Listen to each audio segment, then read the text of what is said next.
Study studio और आज की मेरी वीडियो का टॉपिक है टेंसेस। जैसा कि दोस्तों आपने लास्ट वीडियोस देखी हैं, उसमें हमने टेंसेस का इंट्रोडक्शन पढ़ा, उसके टाइप्स पढ़े और प्रेजेंट इनडेफिनिट टेंस को हमने डिटेल्ड फॉर्म में भी डिस्कस किया, उसकी एक्सरसाइज भी प्रैक्टिस करी। अब आगे बढ़ते हैं पास्ट इनडेफिनिट की तरफ, या फिर आप कह सकते हैं सिंपल पास्ट की तरफ। तो हमने प्रेजेंट इनडेफिनिट टेंस को जब डिस्कस किया था, हमने उसमें सीखा कि जब हम किसी हैबिट की बात करते हैं, अपने डेली रूटीन की बात करते हैं, अपने स्केड्यूल की बात करते हैं, तब हम प्रेजेंट इनडेफिनिट टेंस का यूज करते हैं। या फिर हमने पढ़ा था कि जिस सेंटेंस के एंड में ता है, ती है, ते है, तो है, ऐसा कुछ भी आए, तब हम प्रेजेंट इनडेफिनिट का रूल अप्लाई करते हैं उसको इंग्लिश में ट्रांसलेट करने के लिए। अब बात आती है हमारे पास्ट इंडेफिनिट की। तो पास्ट इंडेफिनिट का यूज दोस्तों हम वहाँ करते हैं जब कोई काम हमने बहुत पहले किया हो और उसकी बात अगर हम आज कर रहे हो, तो वहाँ पे हम पास्ट इंडेफिनिट टेंस का यूज करते हैं।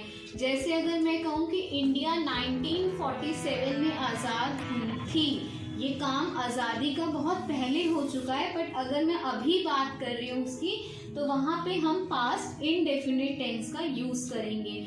अगर हम हिंदी में पहचान की बात करें, तो जिस सेंटेंस के एंड में था, थी, थे ऐसा कोई भी शब्द आता है, तो उसको हम पास्ट इनडेफिनिट के रूल से उसका ट्रांसलेशन करेंगे। चलिए अब हम बात करते हैं सबसे पहले एफर्मेटिव टाइप ऑफ सेंटेंसेस की। जो एफर्मेटिव टाइप ऑफ सेंटेंसेस होते हैं, सिंपल सेंटेंसेस होते हैं।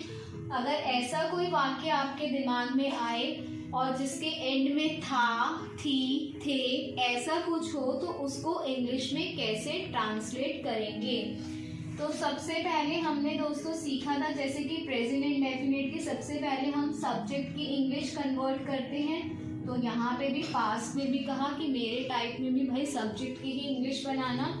उसके बाद वहाँ पे हमने वर्ब की फर्स्ट फॉर्म का यूज किया था, लेकिन पास्ट में वर्ब की सेकंड फॉर्म आएंगी, सेकंड फॉर्म ऑफ वर्ब और फिर ऑब्जेक्ट। जैसा कि मैंने एक सेंटेंस बोला कि इंडिया 1947 में आजाद हुआ था।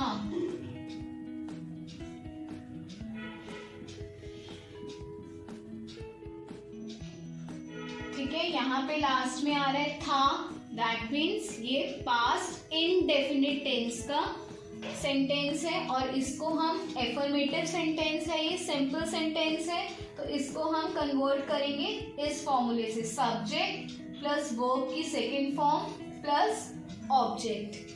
अब ये आप खुद ट्राई करेंगे, अगर नहीं आएगा आपको ट्रांसलेट करना, तब आप मेरे से कमेंट बॉक्स में टाइप करके पूछेंगे।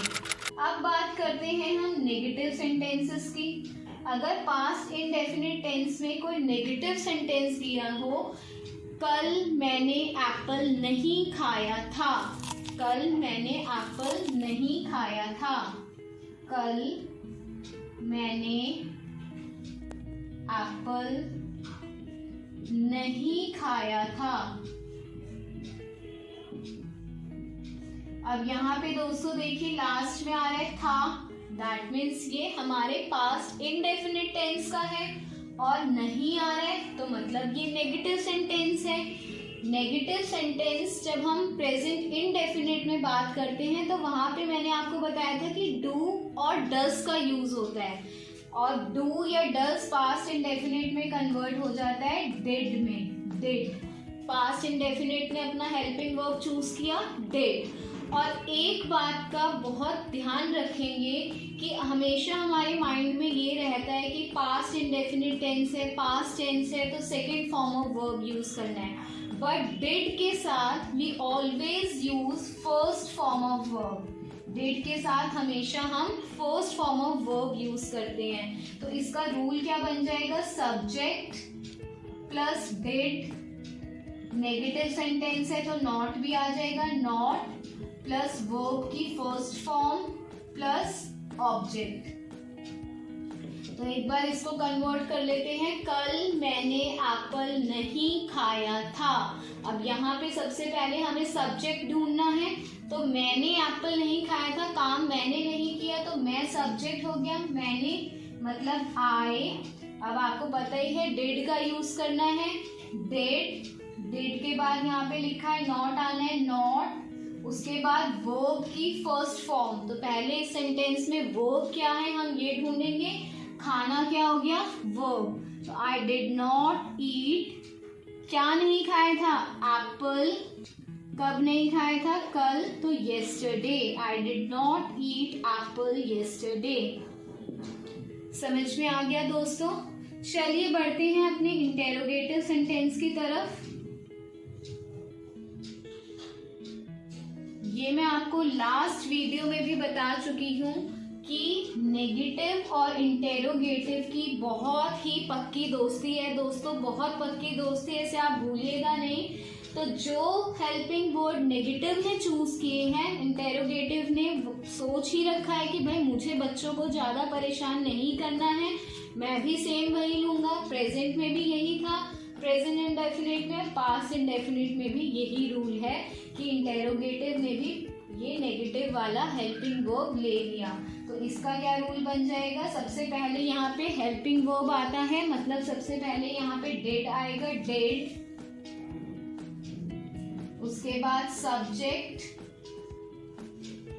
फिर वर्ब की फर्स्ट फॉर्म, क्योंकि डिड के साथ we always use first form of verb, फिर object and then question mark, क्योंकि इंटेरोगेटिव सेंटेंस है तो क्वेश्चन मार्क हम लगाना नहीं भूलेंगे।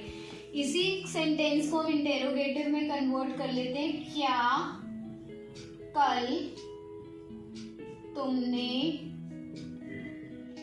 एप्पल खाया था, क्या कल तुमने एप्पल खाया था। लास्ट में आ रहा है था, तो मतलब पास्ट इंडेफिनिट है। क्वेश्चन मार्क आ रहा है, मतलब इंटेरोगेटिव सेंटेंस है। तो जल्दी से कन्वर्ट कर लेते हैं भाई। अब ये तो बहुत इजी है, इंटेरोगेटिव है, पास्ट इंडेफिनिट है, तो क्या रूल है, सबसे पहले तो डिड आ जाएगा, हमें कुछ सोचना ही नहीं है। प्रेजेंट इंडेफिनिट में तो हमें सोचना था कि डू आएगा, डज आएगा, यहाँ तो कुछ सोचना ही नहीं है भैया, इसने तो हमारा काम बहुत इजी कर दिया है। सिर्फ एक ही हेल्पिंग वर्ब लिया डिड, तो डिड हमने लिख लिया। उसके बाद हमारा काम क्या है, सब्जेक्ट ढूंढने का। सब्जेक्ट क्या है इसमें, तुमने, क्योंकि काम तुम कर रहे हो, तो डिड यू। उसके बाद हमें क्या ढूंढना है, वर्ब, वर्ब हो गया खाना। डिड यू ईट, क्या खाया था, ऑब्जेक्ट क्या है इसमें, एप्पल येस्टरडे। और इंटेरोगेटिव सेंटेंस है तो हम क्वेश्चन मार्क लगाएंगे, क्वेश्चन मार्क लगाना नहीं भूलेंगे। ये कंसेप्ट आपको समझ में आ गया होगा। अब नेक्स्ट क्लास में हम इस टेंस की, पास्ट इंडेफिनिट टेंस की एक्सरसाइजेस डिस्कस करेंगे। तो नेक्स्ट क्लास बहुत इंपॉर्टेंट है, उसे मिस नहीं करेंगे। Thank you.